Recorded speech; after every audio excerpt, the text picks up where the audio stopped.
Welcome back to another session of Recessional of the Red Dragons.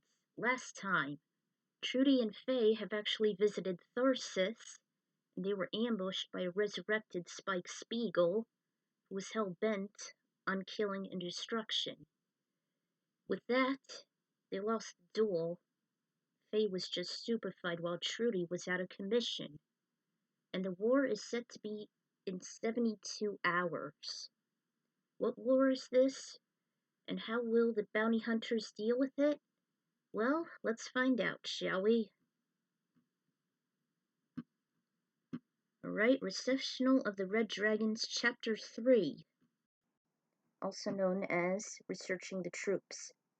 Time to show my awesome ideas for the Bebop crossover. I hope it'll come to show that Earthlings aren't always primitive and weak as the series proclaims. I'm sure you all are going to be quite surprised at what I came up with. Trudy had another dream, but it wasn't the same night terror she had before. She was in a dark chamber. However, she heard a soothing musical noise. It was faint, but she eventually made it out as a jingle coming from a little music box. As she glanced harder, she saw it within a dim bead of light, its right handle rotating slowly. She then recognized this as a familiar tune, one that belonged to a special woman that was loved or deserved to be loved. Julia. By the time the song ended, the dream began to fade. She then woke up, and her body, including her face, was completely sore. It also felt like it was being crushed. There was a bright fluorescent lamp hanging over her, and some elderly man was also looming. He was known only by his name and occupation, Doc. He was a man in his late 70s and a personal acquaintance with Jet. He and Spike go to him regularly whenever they were injured during numerous bounty hunting missions, though treatment came at a price, spending some of their earnings.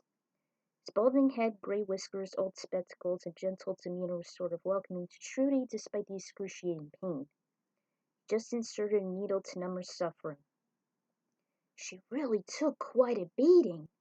It's unbelievable that Spike actually did this to her. It endangered Faye as well. But she will live. Thanks, Doc. Jet looked over her in a hopeless manner. Even he was just as distraught once he found out from Faye as soon as he landed next to the dreaded skyscraper. She just called as soon as the Swordfish 2 left. Bebop was on their case. She was lucky Jet wasn't spotted by the lethal spacecraft. She sat at the waiting room for results and Jet had yet to tell her. He heard Trudy mutter something, snapping him out of his reverie. Oh, Jet. Will I recover? Yes, Trudy. You put up quite a fight and lost. It's almost like you were hit by a lot of sledgehammers. But you'll live. The doc says you'll be fine within a few days of rest.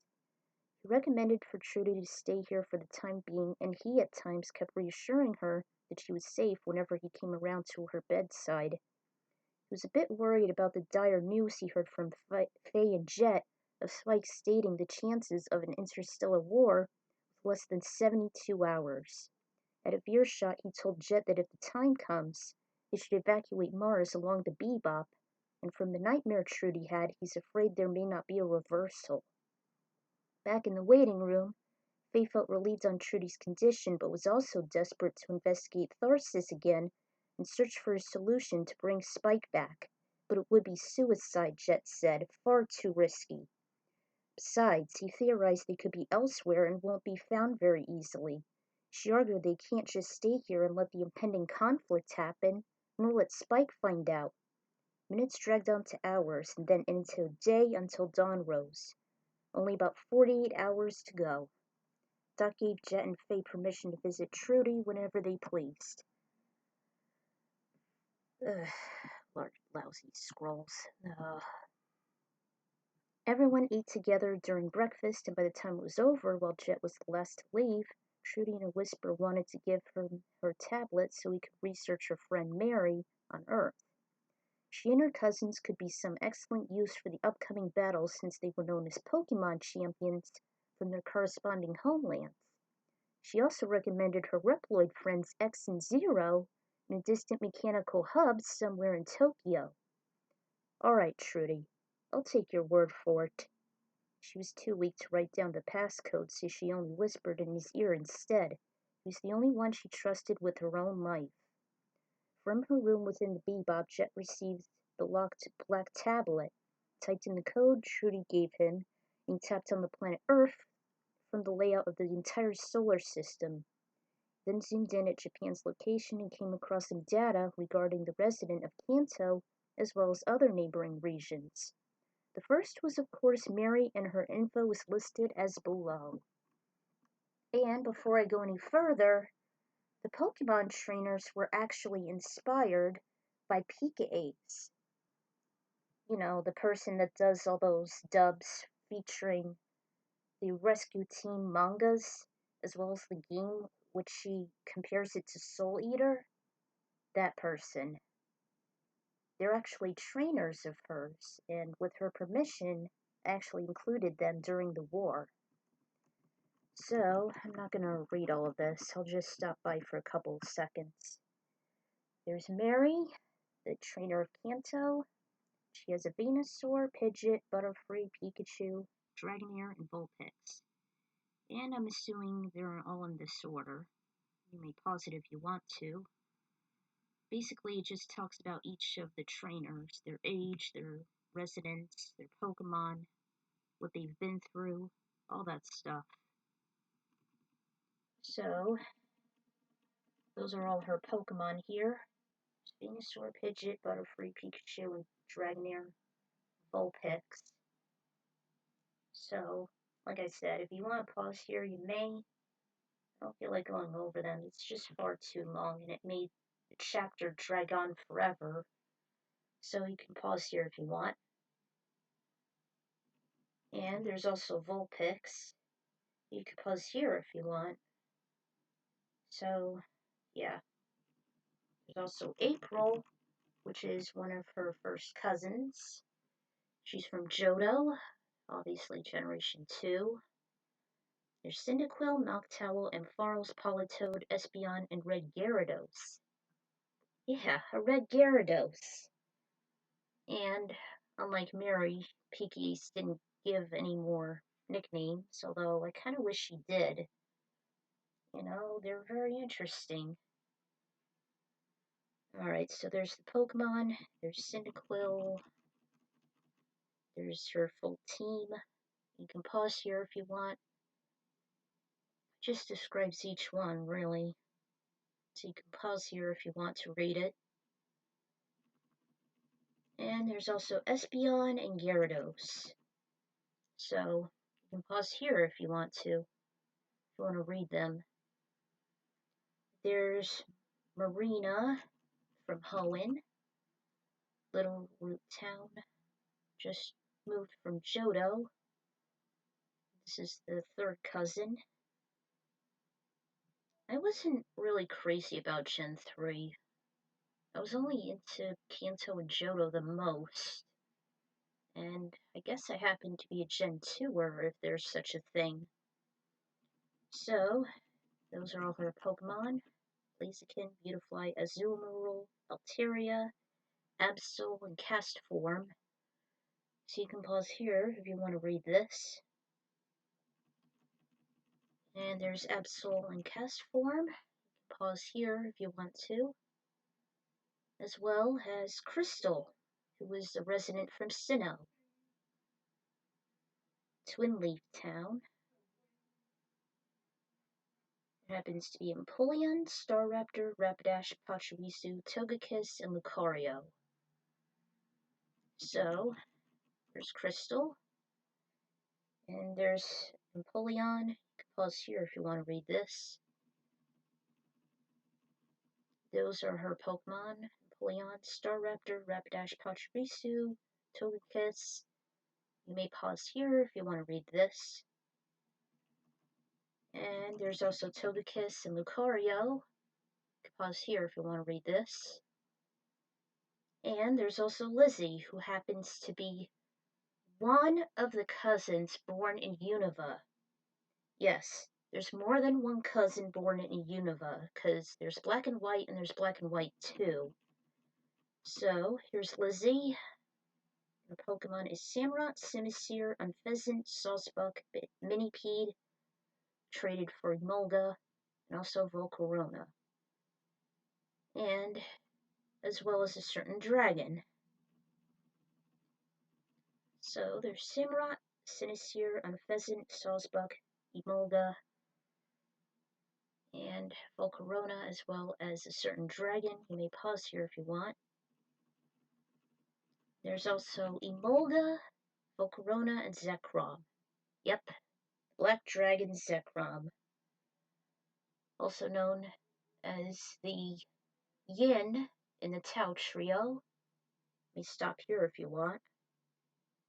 And there's also her half-sister, Beth, who was also born in Unova. And they happen to be half-sisters because their father was actually the same father that gave birth to Lizzie and Beth, but he actually had an affair and had to divorce from someone, so they had different mothers. You can pause here if you want. There's Samurott, Arcanine, Braviary, Zoroark, from N, actually, Sawsbuck, Galvantula, and Reshiram. So you can pause here if you want to read, as well as here. Fortunately, she reunited with Lizzie eventually. And you can pause here if you want to, as well as her Pokemon. Samurott, Arcanine, Braviary, Zoroark, which actually belongs to N. You can pause here if you want to read this. There's Zoroark, Sawsbuck, Galvantula, and Reshiram. Pause here if you want to read this. Loyal Companion. It's actually the Yin of the Tao Trio. And there's no Kyurem. Which is kind of good because I like those two better. And finally, there is Jenny. She actually made it up to Gen 6, though, since there's Alola and as well as Galar. I wish she would update this. If only she was on DeviantArt more often. So there's Jenny. Pause here if you want. And these are her Pokemon. Delphox, Talonflame, Florges, and Dedenne. Pause here if you want. There's also Aurorus and Mega Evolved Blastoise. So you can pause here if you want to read this. So, Jet was quite impressed with the trainer's skills as well as their camaraderie and kindness towards others. Sure beats the hell out of dealing with drug dealers or corrupt cops in the ISSP. Perhaps there'll be new recruits when this is over. Though he grew worried they may not adapt to Mars's lighter, more toxic atmosphere. He also recalled Trudy saying she had some Reploid friends, like the Pokemon champions that also happened to live in Japan, or rather created there. Their names were X and Zero. The former was a blue robot, and the latter was the red robot, which is actually from Mega Man X. Yes, I'm into the X series, but I'm a casual fan. I'm not very crazy like the Quarter Guy or the Great Clement. I'll explain that later. And he looked through each of their profiles. You can pause here if you want. Talks about Mega Man X, or X for short. Pause here if you want. I don't feel like reading all of this. But yeah, basically, it's like his birth story with Dr. Kane rather than Dr. Light because he passed away just before X was made. And I think the original was actually Sigma. So you can actually pause here if you want to see more. He's around 14, 15 years of age. He was created by Thomas Light, but Dr. Kane watched over him. Actually, I changed the timeline to make it more time relevant to Bebop. Instead of the 1980s, it was the 1970s, or rather 2000XX or whatever. But I made it 1970s because it was a little before the original Mega Man. So, yeah. You can pause here if you want. Light was not without foresight and fears. It says the reliability of robots can act more like humans. So, you can stop here if you want. Sleeping robot was remade as X. And of course, there was Sigma. Unfortunately, Zero sacrificed himself to save X. I actually highlighted the events from Mega Man X to X4. Yes, there was X5 as well as others, but thanks to a certain someone on YouTube, I actually like X and X4 the most. So you can pause here if you want to read this. And this is actually the last of it, the Reptile Force, which takes place in X4. You can pause here if you want. And there's also Zero.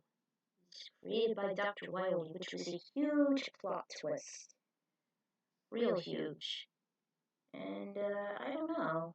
Maybe I'll give links to the description of the reviews. I don't know. You can pause here if you want. Alright, X. Didn't want his friends to be in the hands of Mavericks. He actually was, but thanks to the Sigma virus, everything went awry. Pause here if you want. So, Reptile Force was labeled Maverick after the Sky Lagoon incident. Again, this was Mega Man X4, to which Zero has the most personality, actually, the most development. Except for that infamous part where he lost Iris. So you can stop here if you want. Da-da-da, it takes forever. You can stop here if you want. And Sigma was defeated, and you can pause here if you want. So, other than that, let's get on with it, shall we? Jet was undoubtedly impressed by both Reploids, but mostly Zero's case since he and Spike can relate to his tragic tales of loss, pain and suffering, betrayal, and running amok by a misguided view or having a few screws loose. He wondered if Zero and Spike would share a strong bond if the impending war should be over. His mental rambling was interrupted as he saw Faye carrying Trudy still injured on her shoulders. Body was still very sore, and Doc suggested she should continue taking her pain medication every 4 hours till the swelling and sharp pangs have subsided. On account of the upcoming war within a couple of days, Jet decided for them to board the Bebop and head to Earth. He told the two women of the findings he had on Trudy's own tablet. She gave you permission to use that thing? Of course, despite Trudy barely giving a nod. He figured with some help from her good friend Mary, her cousins, and the two valiant Reploids, he might stand a chance against Spike and the uprising Red Dragons, although he was unsure himself, as was Faye. Don't worry. Wincing, her poor muscles ached. I'm sure they would be of use to us. I just hoped Doc and Laughing Bull would be all right. They couldn't have thought otherwise. So the Bebop departed the Doc's private hospital as he waved them goodbye as it lifted off. So, when I was watching Cowboy Bebop for the first time in January, believe it or not, and believe it or not, I saw the first episode. What a coincidence, huh? I saw a review of the Mega Man X series by Itionoben. You can find him on YouTube, actually. Maybe I'll give links to the description. He highlighted the original to X4, and it sounded like an interesting series. I was then fascinated more once I was able to see those plus LPs from the great Clement. Huge-ass Mega Man X fan. I was aware of the failures from X5 onwards, so I'll only be using story material from the first 4 games. If it wasn't for the info I found at the Mega Man MMKB, I wouldn't have gotten this far. As for the Pokemon trainers, they were done by my old friend pikaace, whom you'd find here, and YouTube also. She used to have Beth and Jenny's profiles, but I'm not sure why she lost them. So I did the rest by memory, and I hope I got the intel right, which I actually did. She actually responded on DeviantArt, but she doesn't hang out there anymore. Like I said, Gen 7 and 8 have already passed, so I hope she'll catch up. So another chapter down. Sorry about the length and if all those bios were boring, but hey, I got something to introduce the characters. There's just so much to go over. Glad that's out of the way. Till then, this is Ecron Writers signing out. So I'll see you again, Space Cowboys and Cowgirls. And I leave you with this song that Trudy was familiar with. So take care, everybody.